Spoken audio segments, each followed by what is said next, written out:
चौथा अध्याय भगवान के अवतारों का वर्णन। राजा निमेन ने पूछा, योगीश्वरों, भगवान स्वतंत्रता से अपने भक्तों की भक्ति के वश होकर अनेकों प्रकार के अवतार ग्रहण करते हैं और अनेकों लीलाएं करते हैं। आप लोग कृपा करके भगवान की उन लीलाओं का वर्णन कीजिए जो वे अब तक कर चुके हैं, कर रहे हैं या करेंगे।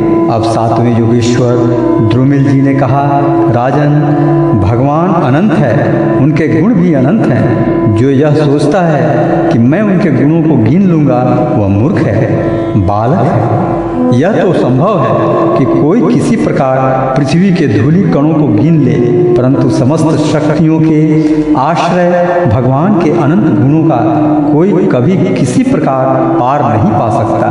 भगवान ने ही पृथ्वी, जल, अग्नि, वायु, आकाश, इन 5 भूतों की अपने आप से अपने आप में सृष्टि की है। जब वे इनके द्वारा विराट शरीर ब्रह्मांड का निर्माण करके उसमें लीला से अपने अंश अंतर्यामी रूप से प्रवेश करते हैं, भोक्ता रूप से नहीं, क्योंकि भोक्ता तो अपने पुण्यों के फल स्वरूप जीव ही होता है। तब उन आदिदेव नारायण को पुरुष नाम से कहते हैं। यही उनका पहला अवतार है।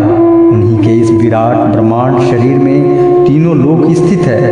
उन्हीं की इंद्रियों से समस्त देहधारियों की ज्ञानेंद्रियां और कर्मेंद्रियां बनी हैं। उनके स्वरूप से ही स्वतः सिद्ध ज्ञान का संचार होता है। उनके श्वास प्रश्वास से सब शरीर में बल आता है तथा इंद्रियों में ओज और कर्म करने की शक्ति प्राप्त होती है। उन्हीं के सतत्व आदि गुणों से संसार की स्थिति, उत्पत्ति और प्रलय होते हैं। इस विराट शरीर के जो शरीरी हैं वे ही आदिकर्ता नारायण हैं। पहले पहल जगत की उत्पत्ति के लिए उनके रजोगुण के अंश से ब्रह्मा हुए। फिर वे आदि पुरुष ही संसार की स्थिति के लिए अपने सत्वांश से धर्म तथा ब्राह्मणों के रक्षक यज्ञपति विष्णु बन गए। फिर वे ही तमोगुण के अंश से जगत के संहार के लिए रुद्र बने। इस प्रकार निरंतर उन्हीं से परिवर्तनशील प्रजा की उत्पत्ति, स्थिति और संहार होते रहते हैं। दक्ष प्रजापति की एक कन्या का नाम था मूर्ति। वह धर्म की पत्नी थी। उसके गर्भ से भगवान ने ऋषि श्रेष्ठ शांतात्मा नर और नारायण के रूप में अवतार लिया। उन्होंने आत्म तत्व का साक्षात्कार कराने वाले उस भगवानदार धन रूप कर्म का उपदेश किया, जो वास्तव में कर्म बंधन से छुड़ाने वाला और नैष्कर्य स्थिति को प्राप्त कराने वाला है। उन्होंने स्वयं ही वैसे ही कर्म का अनुष्ठान किया। बड़े बड़े ऋषि मुनि उनके चरण कमलों की सेवा करते रहते हैं। वे आज भी बद्रिका आश्रम में उसी कर्म का आचरण करते हुए विराजमान हैं। ये अपनी घोर तपस्या के द्वारा मेरा धाम छीनना चाहते हैं। इंद्र ने ऐसी आशंका करके स्त्री, वसंत आदि दल बल के साथ कामदेव को उनकी तपस्या में विघ्न डालने के लिए भेजा। कामदेव को भगवान की महिमा का ज्ञान न था, इसलिए वह अप्सरागण, वसंत तथा मंद सुगंध वायु के साथ बद्रिका आश्रम में जाकर स्त्रियों के कटाक्ष बाणों से उन्हें घायल करने की चेष्टा करने लगा। आदिदेव नर नारायण ने यह जानकर कि यह इंद्र का कुचक्र है, भय से कांपते हुए काम आदिकों से हंसकर कहा।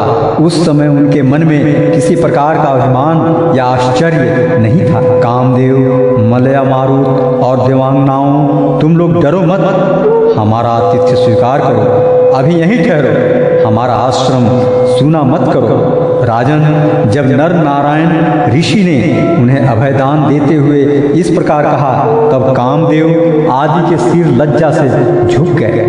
उन्होंने दयालु भगवान नर नारायण से कहा, प्रभु, आपके लिए यह कोई आश्चर्य की बात नहीं है, क्योंकि आप माया से परे और निर्विकार हैं। बड़े बड़े आत्माराम और धीर पुरुष निरंतर आपके चरण कमलों में प्रणाम करते रहते हैं। आपके भक्त आपकी भक्ति के प्रभाव से देवताओं की राजधानी अमरावती का उल्लंघन करके आपके परम पद को प्राप्त होते हैं। इसलिए जब वे भजन करने लगते हैं तब देवता लोग तरह तरह से उनकी साधना में विघ्न डालते हैं, किंतु जो लोग कर्मकांड में लगे रहकर यज्ञादि के द्वारा देवताओं को बलि के रूप में उनका भाग देते रहते हैं, उन लोगों के मार्ग में वे किसी प्रकार का विघ्न नहीं डालते। परंतु प्रभु आपके भक्तजन उनके द्वारा उपस्थित की हुई विघ्न बाधाओं से घिरते नहीं, बल्कि आपके कर कमलों की छत्र छाया में रहते हुए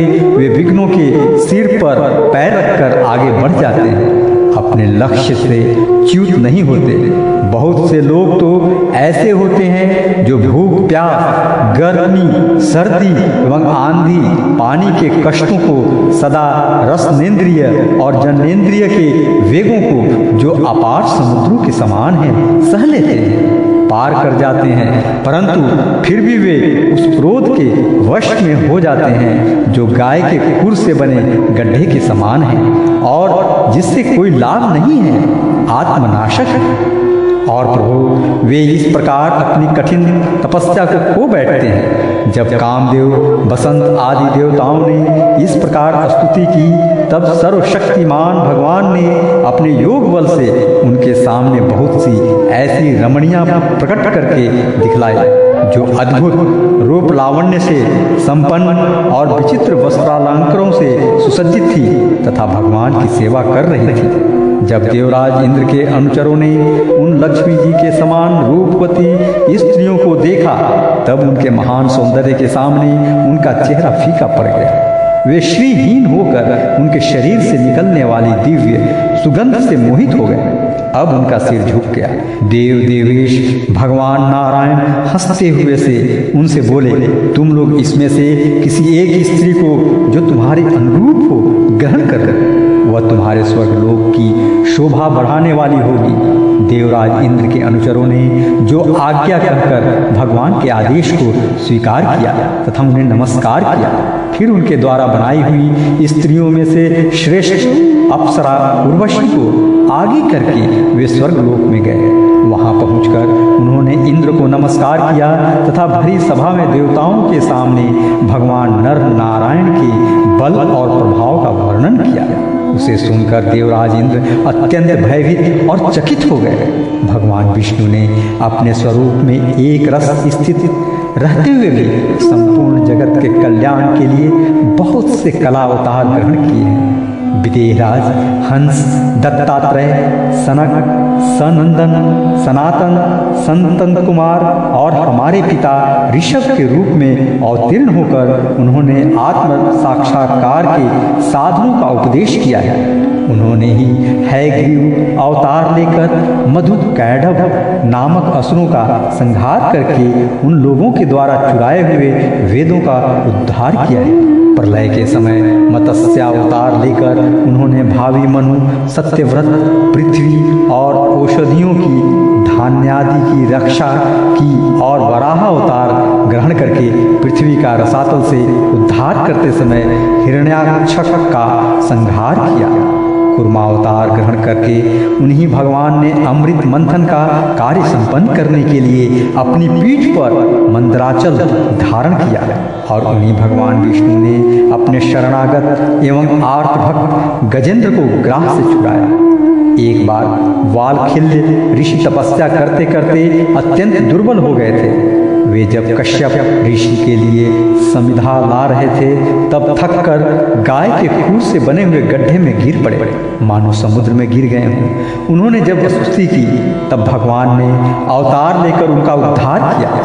वृत्रासुर को मारने के कारण जब इंद्र को ब्रह्म हत्या लगी और वे उसके भय से भागकर छिप गए, तब भगवान ने उस हत्या से इंद्र की रक्षा की। और जब असुरों ने अनाथ देवांगनाओं को बंदी बना लिया, तब भी भगवान ने ही उन्हें असुरों के चंगुल से छुड़ाया। जब हिरण्यकश्यप के कारण प्रहलाद आदि संत पुरुषों को भय पहुंचने लगा, तब उनको निर्भय करने के लिए भगवान ने नृसिंहावतार ग्रहण किया और हिरण्याकशिपु को मार डाला। उन्होंने देवताओं की रक्षा के लिए देवासुर संग्राम में दैत्य पत्नियों का वध किया और विभिन्न मनवंतरों में अपनी शक्ति से अनेकों कला अवतार धारण करके त्रिभुवन की रक्षा की। फिर 52 अवतार ग्रहण करके उन्होंने याचना के बहाने इस पृथ्वी को दैत्यराज बलि से छीन लिया और अदिति नंदनन देवताओं को दे दिया। परशुराम अवतार ग्रहण करके उन्होंने ही पृथ्वी को 21 बार क्षत्रियहीन किया। परशुराम जी तो है वंश का प्रलय करने के लिए मानो भृगु वंश में अग्नि रूप से ही अवतीर्ण हुए थे। उन्हीं भगवान ने राम अवतार में समुद्र पुल बांधा एवं रावण और उसकी राजधानी लंका को मटिया मेट कर दी। उनकी कृति समस्त लोगों के मल को नष्ट करने वाली है। सीतापति भगवान राम सदा सर्वदा सर्वत्र विजयी है। राजन, अजन्मा होने पर भी पृथ्वी का भार उतारने के लिए ही भगवान यदुवंश में जन्म लेंगे और ऐसे ऐसे कर्म करेंगे जिन्हें बड़े बड़े देवता भी नहीं कर सकते। फिर आगे चलकर भगवान ही बुद्ध के रूप में प्रकट होंगे और यज्ञ में अनाधिकारियों को यज्ञ करते देखकर अनेक प्रकार के तर्क वितर्कों से मोहित कर लेंगे और कलयुग के अंत में कलिक अवतार लेकर वही शूद्र राजाओं का वध करेंगे। महाबाहु विदेहराज, भगवान की कीर्ति अनंत है। महात्माओं ने, जगतपति भगवान ने ऐसे ऐसे कार्यों को जन्म और कर्मों का प्रचुरता से गान भी किया है।